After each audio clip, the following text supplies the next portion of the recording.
Coming up on our newscast tonight, the key negotiators of North Korea and the U.S. are expected to arrive today in Vietnam, the host country of their leaders' summit. Some watchers say the pre-summit talks in Hanoi could happen as early as Thursday. President Moon Jae-in holds phone talks with his U.S. counterpart Donald Trump and highlights that Seoul is ready to resume inter-Korean cooperation if it helps with the denuclearization of North Korea. Trump reportedly responded positively, even pledging to stay in close touch before and after the Hanoi summit. The South Korean government plans to improve the capital's subway system. New lines will be built, while the existing ones will be renovated to improve access, connection, and travel time. News Center begins now.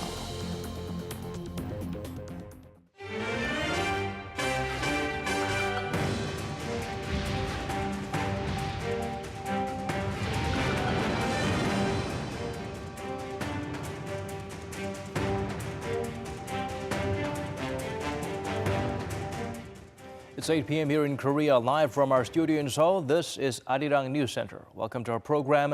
I'm Daniel Choi.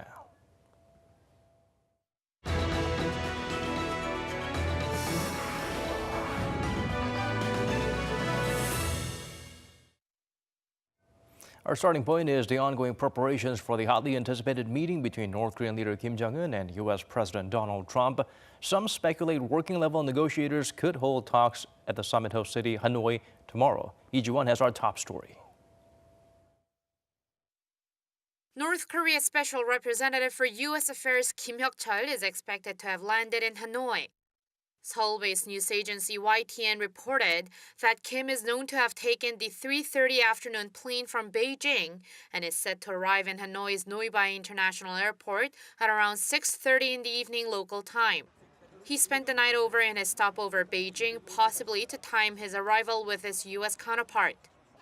The U.S. State Department also said Stephen Biegun, Washington's special representative for North Korea, was already on his way to Hanoi Tuesday afternoon. There is no direct flight from Washington to Hanoi, so Biegun is expected to transfer in Tokyo, Beijing, or Hong Kong. It's hard to say when he'll arrive, but U.S. officials were seen at the VIP terminal in Noi-Bai International Airport from early Wednesday morning, prompting speculation that Biegun could also arrive on Wednesday. This would mean the two working-level officials could meet as early as Thursday. While Kim and the regime's protocol chief flew to Hanoi, local media raised the possibility of Kim Jong-un coming over by train. Doiche, citing an unnamed source, said the Vietnamese authorities visited the border province of Lang Son for Kim's travel from North Korea through China. But because it's a travel of at least 2.5 days, the media said it's just one of the possibilities and that the final decision is up to Kim Jong-un to make. New projections are also stemming over the summit venue. While Vietnam's National Convention Center was widely viewed as the summit venue, local sources say North Koreans rejected the idea as it is too big, which complicates and hinders security, and is too far from their lodging location.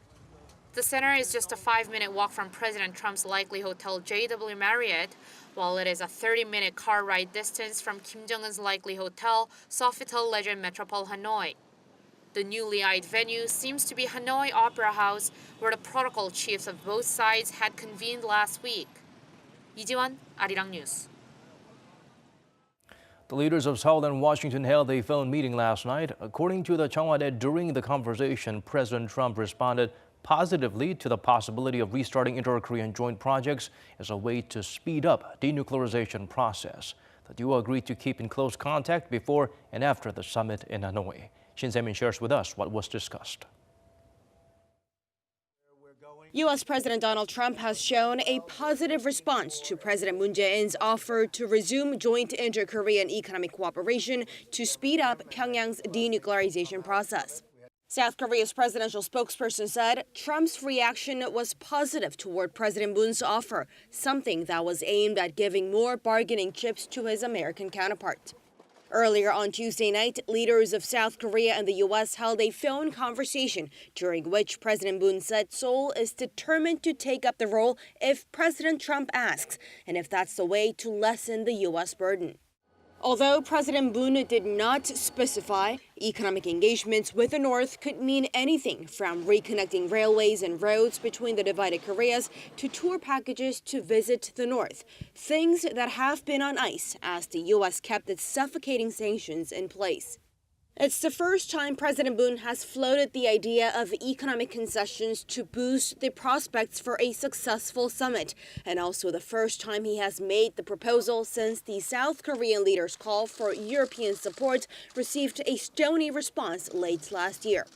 And the presidential spokesperson added that Presidents Moon and Trump had agreed to keep in close contact before and after the Hanoi meeting next week, with the U.S. president even dangling the idea of arranging another face-to-face between the allies in the near future. Shin Se-min, Arirang News. Meanwhile, the U.S. president once again stressed he is in no rush over North Korea's denuclearization, although he would like to see that happen eventually. He told reporters on Tuesday as long as there is no nuclear testing, he is in no hurry. The commander-in-chief added he doesn't have any pressing time schedule. The remark attracted attention as it seems Trump is trying to lower expectations about the upcoming summit. Some observers suggest the meeting could first settle on a nuclear freeze for now, rather than complete denuclearization. At the summit in Hanoi, the two sides could discuss returning the remains of fallen U.S. soldiers. The coalition of families of Korean War and Cold War POWs told Radio Free Asia that it got a confirmation from the U.S. Department of Defense that the two leaders will cover the issue during their talks in the Vietnamese capital. At last year's summit in Singapore, Pyongyang promised to repatriate U.S. war remains, then send 55 cases back 2 months later. No additional remains were excavated or sent back since then. The coalition estimates the remains of around 5,300 American soldiers killed during the Korean War are U.S. meet for talks there. Some wonder if the country can successfully host a summit, while others question why it was chosen as the venue for the historic event. Oh Jung-hee provides some answers.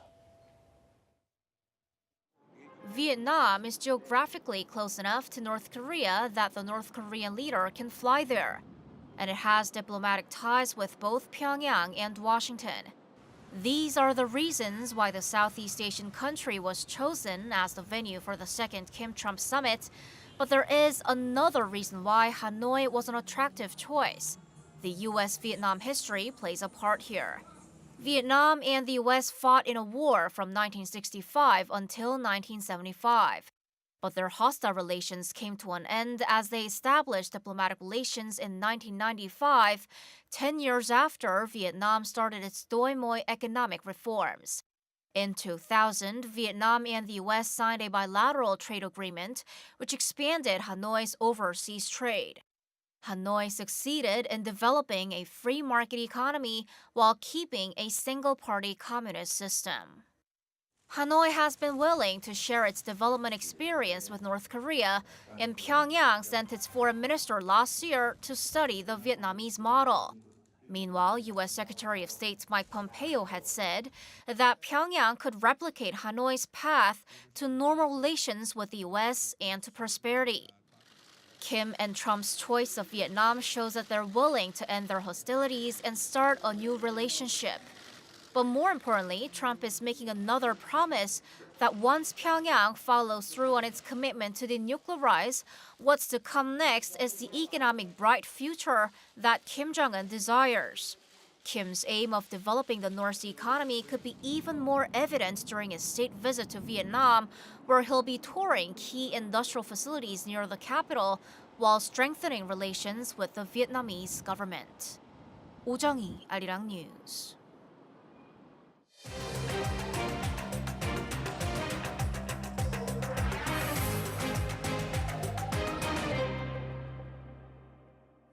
Seoul City has laid out a 10-year plan to improve subway access and connections. The upgrades are expected to help significantly reduce the average travel time. Oh Soo-young sheds light on this welcome development for commuters in the capital. Seoul subway lines will become faster and more accessible, cutting commute times by 7 minutes on average. The Seoul Metropolitan Government, which currently operates 10 of Seoul's subway lines, announced its 10-year plan for the subway system on Wednesday. One of the top priorities is increasing subway access for unconnected areas on the outskirts of the city. The city plans to build and operate 6 new rail lines, including those already under construction. The longest of those will be the Gangbuk-Hwaengdang line, which will run 25.7 kilometers from Mokdong in the west to Cheongnam in the north. Subway lines currently in operation will also see renovations, with new stops and extensions on lines 5 and 9. For Line 4, which runs from the city's northeast to the southwest, officials are aiming to run express trains to tackle rush hour crowding. The city expects 75% of areas in Seoul to be within a 10-minute walk of a subway station, up from the current 63%. Also, with faster trains and extra connections, city officials estimate that travel times will fall 15% for the average passenger, down from the current 49 minutes. The city government aims to complete the plan by 2028. Oh Soo-young, Arirang News. Rising gasoline prices and more fuel-efficient cars on roads. These are some of the factors that led to a drastic reduction in gasoline consumption. And according to our Seoul-bin, it has dropped to the lowest level per car in more than a decade. The amount of gasoline consumed per car in Korea has dropped to its lowest in 12 years. Car owners in Korea spent an average of $1,600 on gasoline last year. According to the Korea Petroleum Association, the amount of gasoline consumed per car last year was 1,160 liters on average. This is a 2.4% decrease from the previous year and is the lowest figure since 2006. Although the number of gasoline-run vehicles has increased steadily, the amount of gasoline consumed by each vehicle has decreased. Looking back at the years 2018 and 2017, the number of gasoline-run vehicles increased by 2.5%, but total gasoline consumption only increased by 0.1%.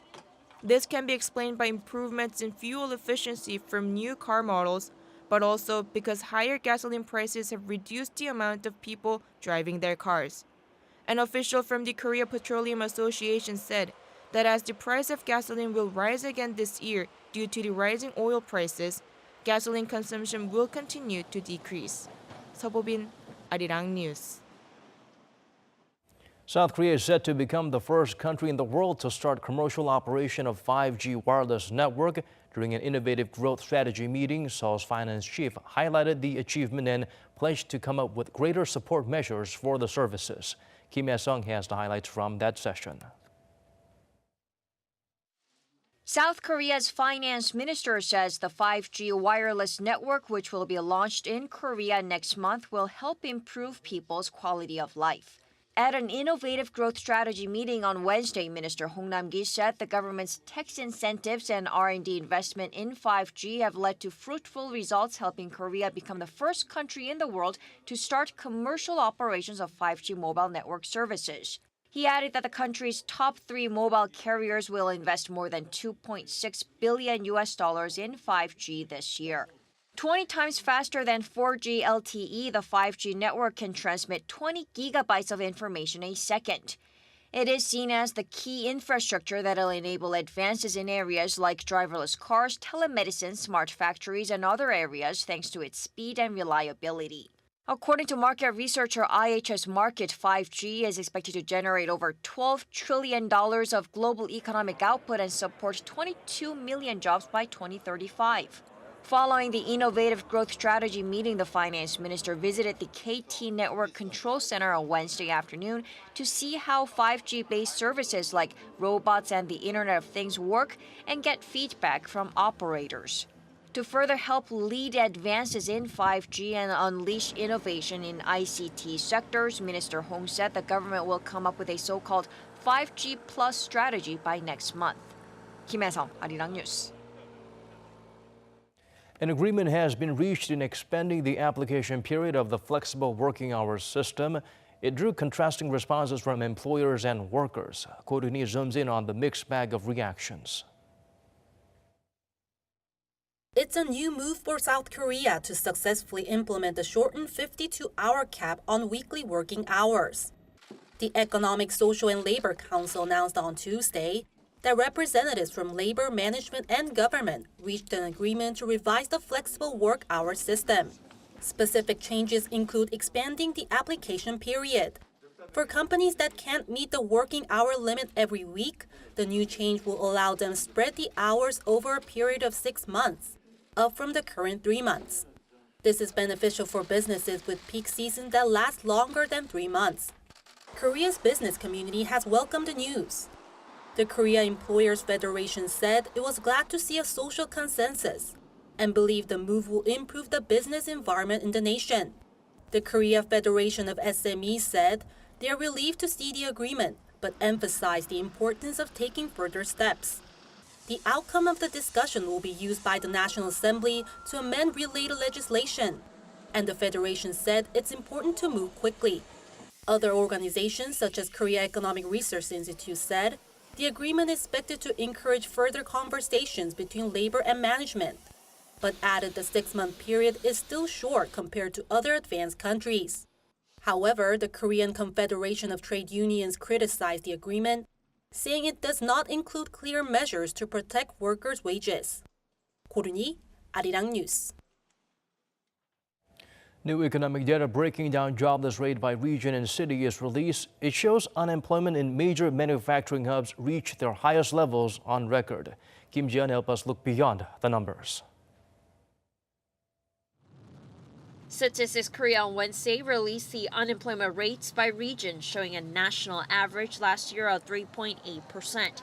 The unemployment rate in Seoul was the highest among the regions and cities, rising by 0.3 percentage points compared to the previous year to record 4.8%, which the statistics agency attributed to the sluggish local economy. Ulsan recorded the next highest at 4.6%, mainly due to a slump in key industrial sectors, particularly shipbuilding and automobiles, which have undergone a restructuring process. The province of Gyeongsang-buk-do recorded its highest jobless rate since related data was first compiled in 2000 at 4.1%, mainly due to a slump in its main industrial sectors of smartphones and displays. The lowest jobless rate was in the country's southernmost island of Jeju, which was at 2%, thanks to a rebound in tourists from China, as Beijing lifted its retaliatory measures for Seoul's deployment of the THAAD missile system.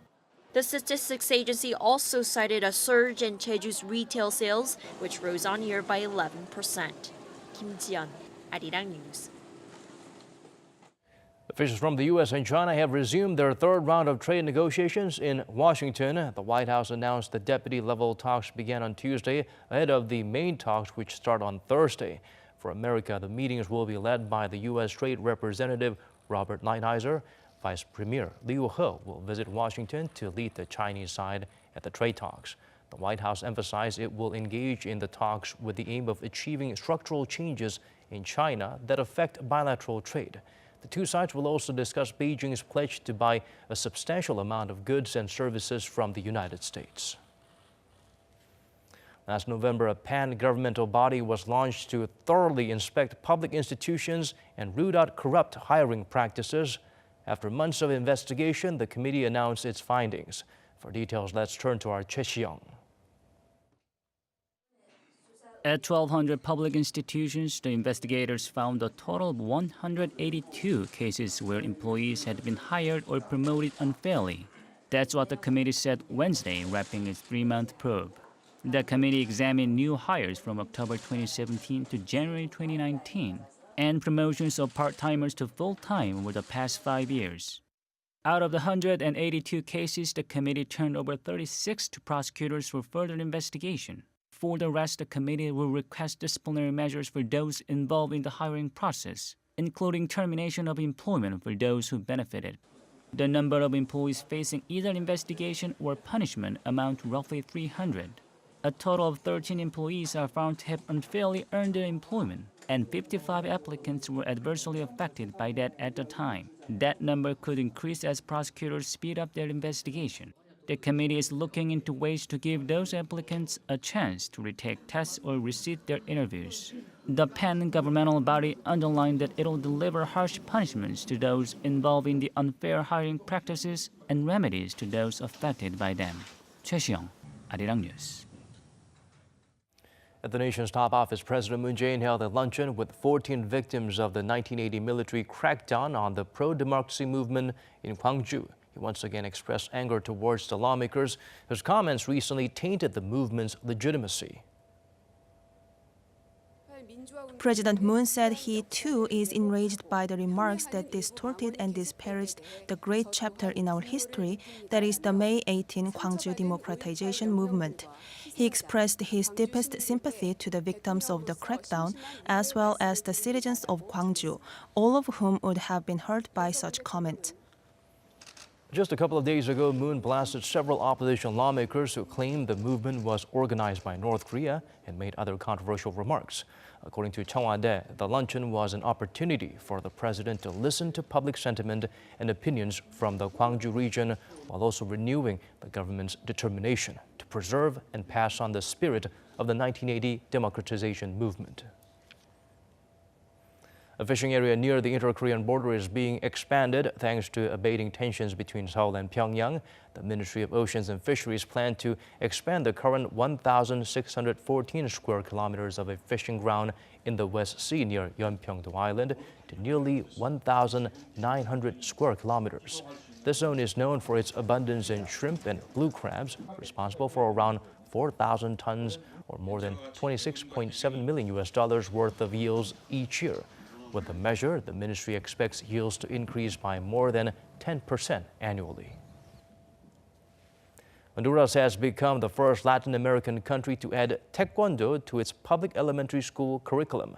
According to the South Korean embassy there, the martial art form has been adopted as a mandatory subject for students of that level. The classes, taught by local masters rather than Koreans, will be held once or twice a week for about 1,800 students at 15 elementary schools, including 12 in the capital, Tegucigalpa. Taekwondo has become an immensely popular sport in Honduras, second only to soccer. A preliminary high fine dust alert was issued for Seoul and its surrounding region this morning. So this will be the first time it's implemented since the Special Act on Fine Dust Reduction was approved last week. Hong Yu outlines what measures are in effect. With the public becoming ever more disgruntled with the state of the air, the South Korean government is tackling the fine dust issue head-on.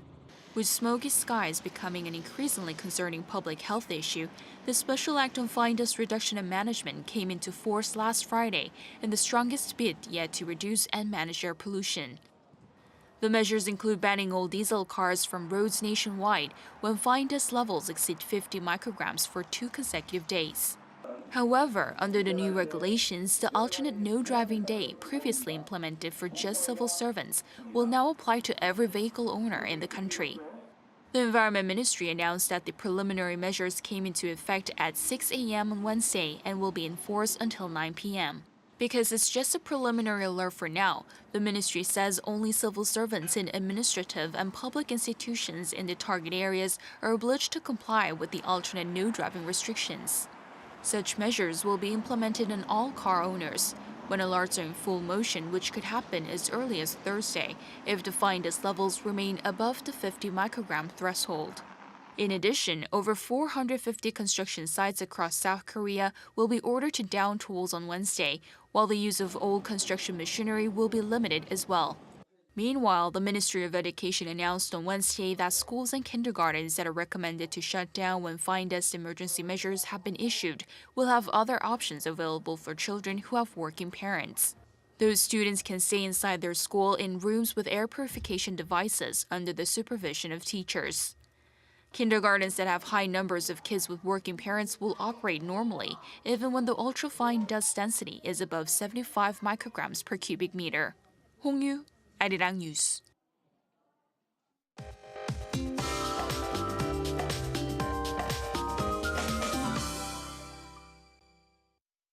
Time to turn to Michelle Bach at the Weather Center for the updates you'll need.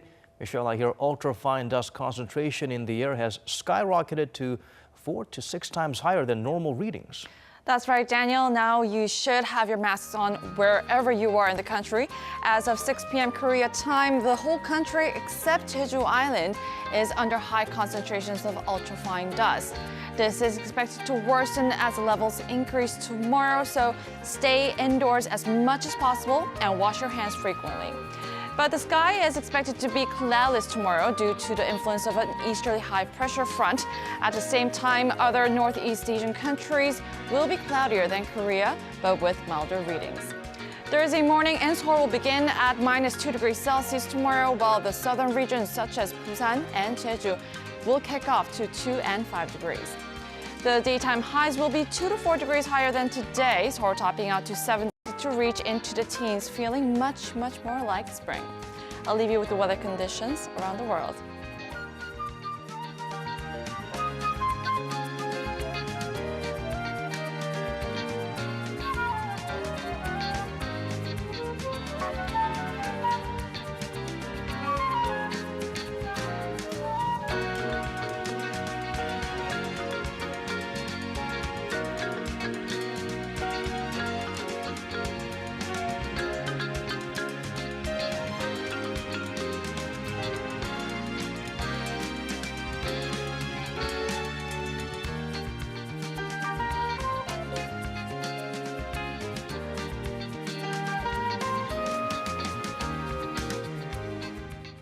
That's all we have for you at this hour. Thanks for watching. Here's wishing you a good day or good night, depending on your time zone.